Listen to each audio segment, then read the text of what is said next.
Primary structure,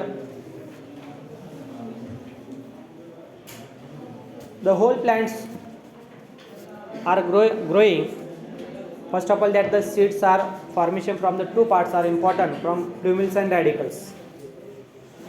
So that time from the sowing of the seeds, in the process, the water molecules are enter, only for water molecules to enter to the seeds, and seeds are dormant to break down from the seed cotyledon and to formation from the endosperms to development from the two parts. So one is the plumils and another from the radicals.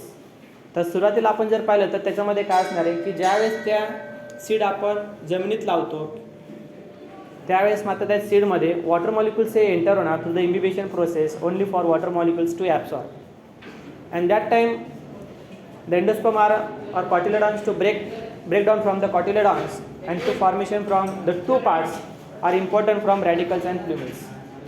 So radicals are growing from the positively geotrophic in direction and plumils to formation from the positively phototrophic in directions. सुरुवातीला त्या ठिकाणी ज्यावेळेस ते seed हे formation होतात तर त्यावेळेस मात्र seed are sowing so that time from to development of the radical. So radical means root formation, and after few hours or sometimes to growing from the plumil parts. So plumil is the shoot parts or stem parts. तर या ठिकाणी आपण जर पाहिलं plumil to formation from shoot part किंवा आपण त्याला म्हणणार आहोत stem part. So stems are positively phototrophic in directions are growing and upward the soil surface to form formation or start from the photosynthesis process or green in color are formations. म्हणजे सुरुवातीला त्या ठिकाणी काय होतं की ज्यावेळेस ते seed त्या ठिकाणी जमिनीच्या बाहेर त्या ठिकाणी ज्यावेळेस ते डेव्हलप व्हायला सुरुवात करणार आहेत तर त्यावेळेस मात्र जमिनीच्या वरती आल्यानंतर to change from the physiological process to form from the positively phototrophic in directions and light are absorbing to synthesise from the food formation. ज्यावेळेस ते लाईट ट्रॅप करतात chlorophyll pigments so that time from lot of the cells are differentiate from the prophase metaphase anaphase and telophase. म्हणजे ज्यावेळेस त्यांचे vegetative growth व्हायला सुरुवात होते. Vegetative growth म्हणजे काय की ज्यावेळेस त्या ठिकाणी सीड जमिनीत लागतं एंडोस्पर्म डेव्हलप होतो त्यावेळेस त्या ठिकाणी cell reduction and division to formation from cell differentiations to form from the prophase metaphase anaphase and telophase. त्यावेळेस त्या ठिकाणी जे सेल्स असेल ते सेल्स व्हायला सुरुवात होणार आणि तिथून मात्र त्यांचे जे बॉडीचे पार्ट असेल ते स्टार्ट होतात फॉर्मेशन व्हायला. So first to form from the root parts and after times म्हणजे थोडासा वेळ गेल्यानंतर to form from the plumule parts and positively phototrophic in directions. But above the soil surface to form from the green colour are formations so that time from the chlorophyll pigments to synthesise chloroplast and to form from the food formation process.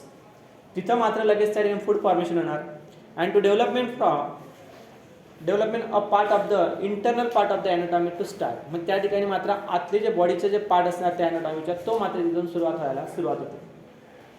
So stem parts are formation. सुरुवातीला आपल्याला त्या ठिकाणी लीफसारखा part दिसेल त्या ठिकाणी leaf apex त्या ठिकाणी shoot apex त्या ठिकाणी आपल्याला फॉर्म व्हायला स्टार्ट होणार. या फॉर्ममध्ये ते सुरुवात होते बघा. The stem in a length with the help of the apical meristems called as a primary growth and increase the length of the plant length of the plant. Primary growth तर सगळ्यात पहिले त्यांचे जे प्रायमरी ग्रोथ जर असेल तर ते मात्र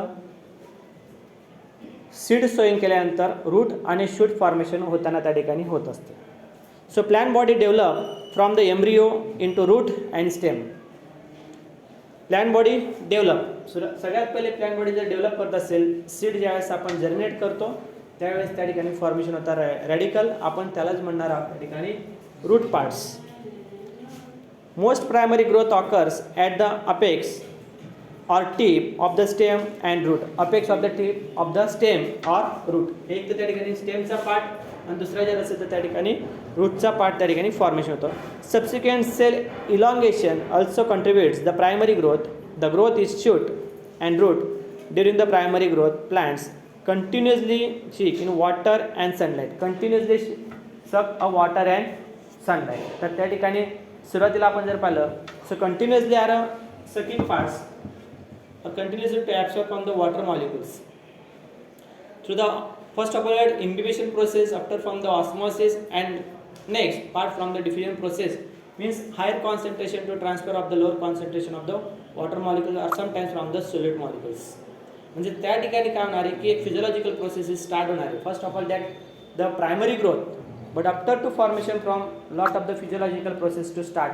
म्हणजे त्या ठिकाणी पुढे गेल्यानंतर ज्यावेळेस त्यांची फिजियोलॉजिकल प्रोसेस स्टार्ट होणार आहे तर त्यावेळेस त्यांची लेंथ वाढेल, इन्क्रीज होणार आहे, गर्थ असेल, त्यांचं डायमीटर असणार आहे. त्यावेळेस त्यामध्ये जे काय प्रोसेस होणार आहे ते मात्र फिजियोलॉजिकल प्रोसेस असणार आहे. आणि after to formation from the positively phototrophic in directions and photosynthesis to start. म्हणजे या ठिकाणी फूड फॉर्मेशन होण्याचं प्रमाण स्टार्ट होऊन जातात. So they are apex or apical parts of the shoot parts and photosynthesis process to formation from the chloroplast. So that time from the exchange of the gases. त्यावेळेस त्या ठिकाणी gases exchange देखील व्हायला सुरुवात होणार आहे. जमिनीच्या आत असताना होणार नाही, मात्र जमिनीच्या वरती आल्यानंतर मात्र त्या ठिकाणी फोटोसिंथेसिस स्टार्ट झालं की लगेच त्या ठिकाणी कार्बन डायऑक्साईड ॲक्टिवेट करतं, ऑक्सिजन रिलीज करणारे, फूड फॉर्मेशन स्टार्ट होणार आहे. That time from the internal parts of phloem and xylem to start from the process. त्या ठिकाणी continuously reversible process to form from the xylem and phloem process. Xylem to conduction of water and minerals, phloem are provided from the food material to the aerial part of the plant body. इथून ते सुरुवात होणार आहे. मात्र अंड जर असेल तर ते मात्र downward in directions. Food material are provided from the downward in directions. चला कोण असेल बाहेर निघा. And xylem tissue the conduction of water and minerals to the upward in direction from the apical parts. तर या ठिकाणी जर रूटचा पार्ट जर असेल तर तेच मात्र या ठिकाणी काय करणार आहे, जे काही वॉटर असणार आहे, जे काही मिनरल्स असेल, मिनरल्समध्ये आपण number of micronutrients and macronutrients, micro and macronutrients. For example nitrate, potash, phosphate, magnesium असणारे, सिलिकॉन असणारे, सल्फेट असेल. So lot of the contents are most of the important part from the physiological process. तर या ठिकाणी पूर्ण physiological process are sometime from the biochemical process are most important from micro elements. यामध्ये बरेचसे या ठिकाणी बायोमोलिक्युल्स प्रोसेस जर आपल्याला फॉर्म करायचे असेल तर त्या ठिकाणी इम्पॉर्टंट पार्ट जर असेल तर तो काय राहणार या ठिकाणी नंबर ऑफ मायक्रो एलिमेंट्स. त्यामध्ये nitrate, potash, phosphate, sulphate, magnesium etcetera. Okay. The root and stem make a continuous structure called as a axis of the plant. Root and stem make a continuous structure called as the axis of plants, the plant organ, root, stem and leaves. Root, stem and leaf are formation. म्हणजे ज्या वेळेस त्या ठिकाणी त्यांची process start होणार आहे, stem branches form करणार आहे, so number of lateral branches to formations. तर that time lateral appendages means formation of the leaf after development from inflorescence, flower, fruits etcetera to formations. Okay. So that time from composed of primary tissue to formation from parenchyma, collenchyma, sclerenchyma to form. सगळ्यात पहिले त्या ठिकाणी आपण जर पाहिलं तर त्यामध्ये parenchyma to store the food material. सगळ्यात पहिले या ठिकाणी फॉर्मेशन होताना oval rounded form or intercellular space are present from the parenchymas tissue are formation and after to formation from sclerenchyma and collenchyma. Sclerenchyma tissue to support to rigidity to strength or to flexibility to formation from the sclerenchymatous tissue to after the formation. ते मात्र सगळ्यात पहिले जर form होणार ते पेरेनकायमस tissue form होतात, पण त्या बॉडीला सपोर्ट देण्यासाठी स्क्लेरेनकायमस टिश्यू हा इम्पॉर्टंट पार्ट असणार आहे. Okay. But first to formation from parenchymas tissue. The vascular structures is continuous from root to stem. Vascular structures continue from root to stem. मी तुम्हाला आता एवढ्याच सांगितलं की यामध्ये आपण जर पाहिलं xylem and tissue both the tissue are present from xylem and phloem tissue of the vascular bundle. ते व्हॅस्क्युलर बंडल्समध्ये आपल्याला त्या ठिकाणी झायलेम आणि फ्लोएम टिश्यू जर असेल तर तो मात्र या ठिकाणी इम्पॉर्टंट पार्ट असणार आहे. Okay. So continuously to conduct food material and water and minerals. त्या ठिकाणी वॉटर असणारे, मिनरल्स असेल, फूड मटेरियल असेल ते मात्र या ठिकाणी प्रोव्हाइड करण्यासाठी व्हॅस्क्युलर स्टँड्स देखील त्या ठिकाणी तेवढंच इम्पॉर्टंट असणार आहे. The next is a epidermis, cortex, endodermis, pericycle etcetera. And vascular stands are surrounded by present from the endodermis. Vascular stand surrounded by from the endodermis, endodermis surrounded by pericycle, pericycle surrounded by the cortex region and cortex region surrounded by the epidermis. क्या epidermisच्या खाली हायपोडर्मिस, cortex region, त्याच्या खाली pericycle, त्याच्या खाली endodermis आणि आतला part जर असेल तर ते मात्र काय असणार आहे, vascular bundle. Endodermis means to protect the inner sides of the tissue of xylem and phloem tissue. Endodermis जर असेल तर ते मात्र आतलं कव्हरिंग असणार आहे जे व्हॅस्क्युलर स्टँडला प्रोटेक्ट करायचं काम करतं. आणि एपिडर्मिस जर असेल so whole internal tissue to protect. आतील जे टिश्यू असणार आहे ते मात्र एपिडर्मिसच्या आतले जे टिश्यू असेल त्याला प्रोटेक्ट करण्याचं काम मात्र एपिडर्मल टिश्यू करणार आहे. ओके. यामध्ये it is quite different in two organs. The stem passes collateral bundles and endars and exars or sometimes from the radial bundle. आता याच्यामध्ये आपण जर पाहिलं तर एंडार आणि एक्झार यामध्ये आपण पाहतोय vascular stands are two different formation, sometime from the patches like structure are sometime from collateral open conjoint. So different type of the vascular stands are present. तर यामध्ये आपण पाहतोय की collateral type of vascular bundles means slightly are attach from xylem and phloem tissue. Xylem are tissue to development from the inside and phloem are outside and sometime from the patches in formation. काही वेळेस त्या ठिकाणी आपल्याला patches formation मध्ये देखील त्या ठिकाणी पाहायला मिळतात. ओके. त्यानंतर हायटेड कोण आहे इकडे लावतो बरं, लागत असेल तर.